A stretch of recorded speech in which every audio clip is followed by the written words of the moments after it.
اور اب ذکر صہیونی بربریت کا۔ غزہ میں صہیونی فوج نے ہفتے کو مختلف حملوں میں 18 فلسطینیوں کو شہید کر دیا۔ عرب میڈیا کے مطابق غزہ میں اسرائیلی فضائیہ کے گاڑی پر ڈرون حملے میں 5 فلسطینی شہید اور بچوں سمیت 7 افراد شدید زخمی ہوئے۔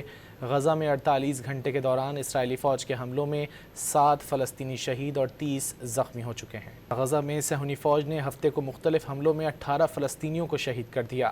عرب میڈیا کے مطابق غزہ میں اسرائیلی فضائیہ کے گاڑی پر ڈرون حملے میں 5 فلسطینی شہید اور بچوں سمیت 7 افراد شدید زخمی ہوئے۔ غزہ میں 48 گھنٹے کے دوران اسرائیلی فوج کے حملوں میں 7 فلسطینی شہید اور 30 زخمی ہو چکے ہیں۔ غزہ میں صہیونی فوج نے ہفتے کو مختلف حملوں میں 18 فلسطینیوں کو شہید کر دیا۔ عرب میڈیا کے مطابق غزہ میں اسرائیلی فضائیہ کے گاڑی پر ڈرون حملے میں 5 فلسطینی شہید اور بچوں سمیت 7 افراد شدید زخمی ہوئے۔ غزہ میں 48 گھنٹے کے دوران اسرائیلی فوج کے حملوں میں 7 فلسطینی شہید اور 30 زخمی ہو چکے ہیں۔